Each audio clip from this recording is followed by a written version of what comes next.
Hey there, welcome to day 1045 of What You Up To Now. Sharon Horne-Ellstrom here, documenting my journey as I transition from the brick and mortar over a quarter century, in addition to the brick and mortar corporate world, corporate management and leadership and engineering and nerdy, boring things like that, to the online world.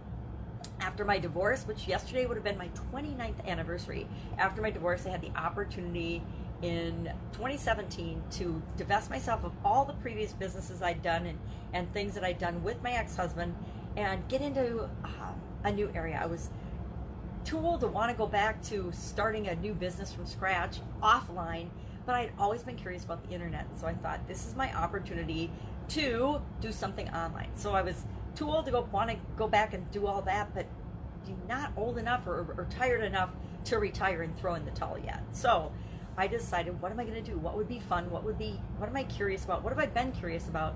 And I realized I've been curious about the internet since its inception. I remember working in corporate America, having my businesses, having my son who was a newborn, and staying up and pulling all-nighters, and then getting up with him, going to work the next day, because I was so excited and so curious about the internet.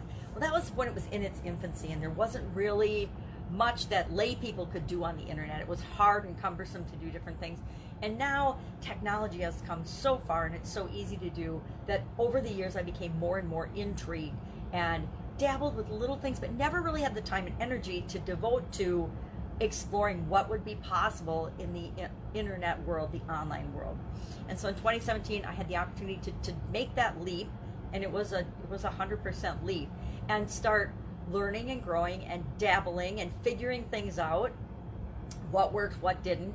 And of course, talked about shiny objects yesterday and shiny object syndrome, something I'd never really heard of offline. And I suppose I did a little bit because I dabbled in different businesses and was in different businesses and industries, but nothing like the tsunami of shiny object syndrome that I experienced when I came into the internet world, to the online world.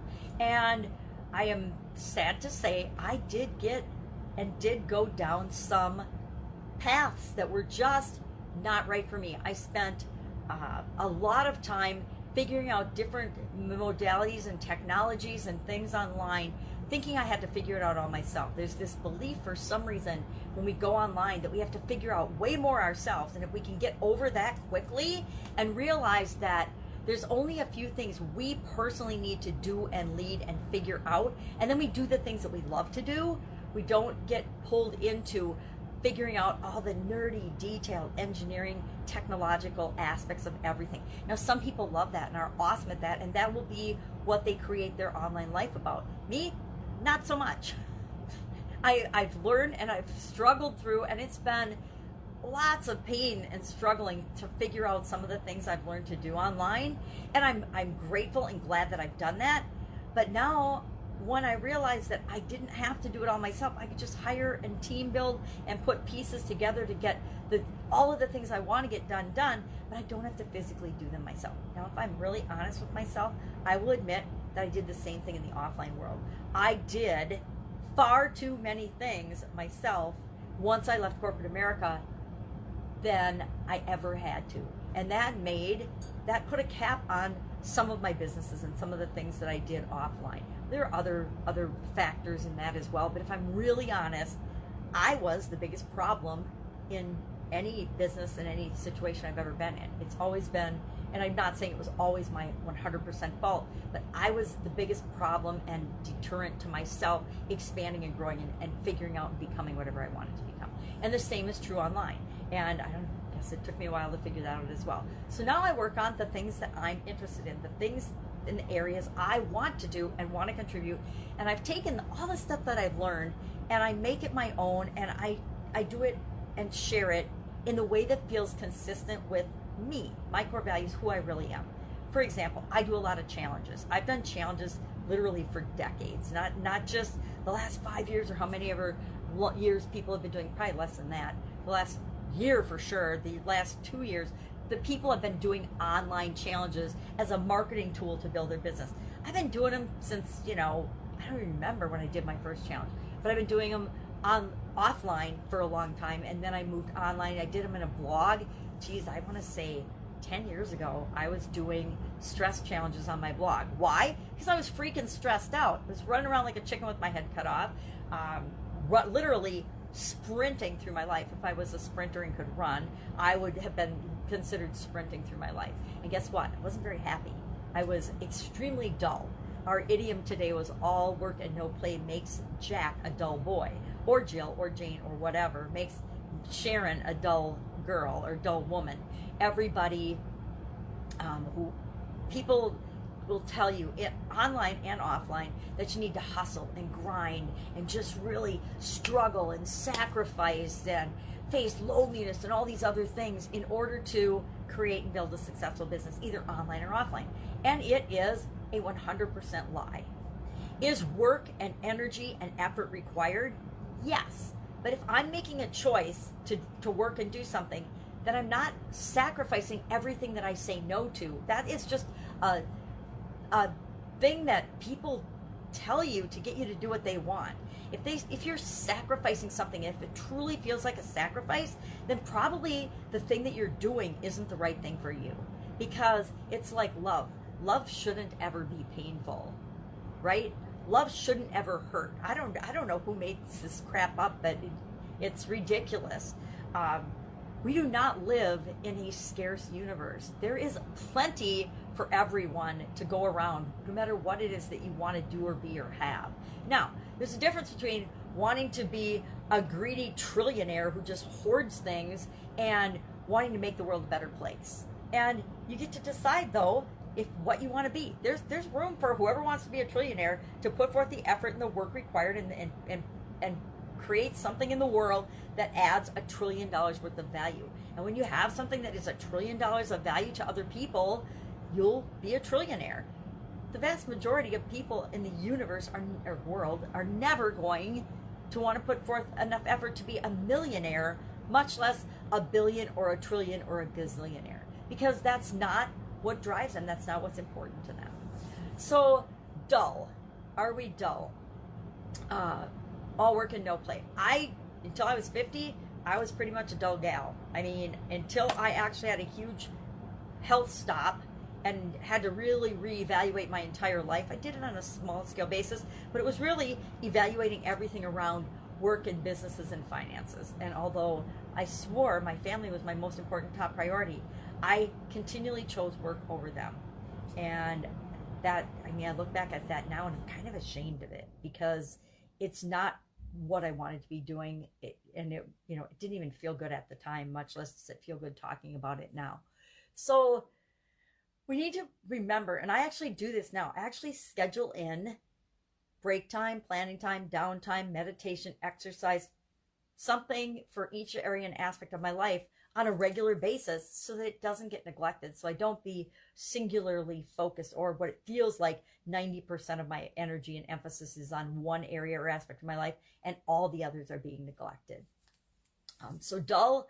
COVID, I think, has made all of us pretty dull. I mean, when you can't go anywhere, can't interact with people, are told a whole bunch of things you're not allowed to do or don't have permission to or can't do for the public safety and the public good. And hey, I'm a high-risk person, so I'm all into taking care of myself and doing what's right for me to make sure that I stay safe and the people I love and care about stay safe. But it doesn't mean I expect everyone else that isn't at risk at all to just stop the world, stop living, stop doing anything. I think that's where 100% personal responsibility comes into play. We need to do what's right for us in our circumstance. We need to really do what's right for us in our circumstance, not just follow the crowd and not think for ourselves. The whole topic for a different day. So dull was our topic for Supersize Your Business today. Was a pretty quick one. Not sure, because there's not a lot of information about it. And most of us have experience in working too much, working too hard, not taking enough breaks, and the impact that it has on us personally. Get Up and Go challenge today was about our change reaction. How do we respond and react when faced with a change or a challenge or a setback or an obstacle or a positive change or challenge? Because we tend to have a process already. We already have a way of dealing with everything, right? But we might not ever consciously look at it. So today we wanted to look at, well, how do I respond? And mine is like, my initial response to a lot of things is WTF. It still is, as hard as I've tried to work on it. over the last 10 years to change that automatic response to something else. When something strange happens, for example, the night before last, 3 people in my little town were stabbed. 1 died, 1 was murdered. And it's a place I walk by every single day that I go for a walk. And I'm like, okay, that's freaky. And my initial response was WTF. That was my initial emotional response was that.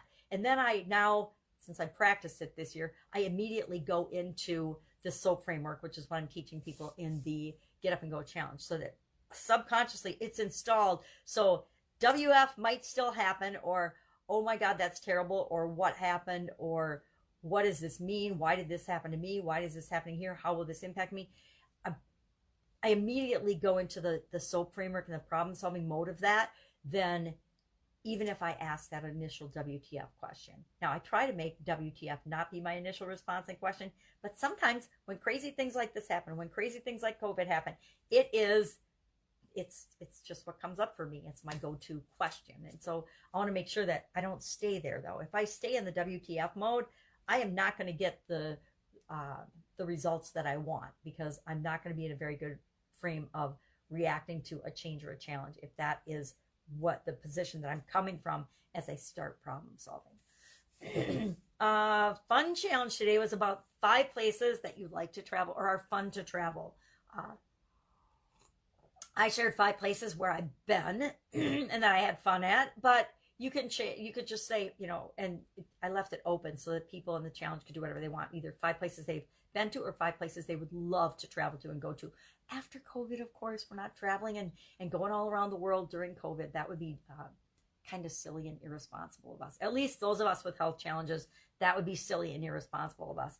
I would think perfectly healthy people that have the finances and the resources to travel to beautiful places around the world, this would be the time to actually do it, because things have got to be dirt cheap. I haven't looked into it because I'm not one that should travel during this time, but I would think that that our world travelers could be traveling at and having amazing experiences and accommodations and destinations and flights and things. I would think that right now, what's a disadvantage to some of us and we can't travel, there are probably people that are perfectly capable and could be really enjoying traveling. Heck, there probably are people that are globetrotting and traveling all the world and having an amazing time because they're not in a high risk category. They're not risking their health. They're being safe, and they're still being able to get out and experience all the beauty that this world has to offer, even during a pandemic or a chaotic, crazy year.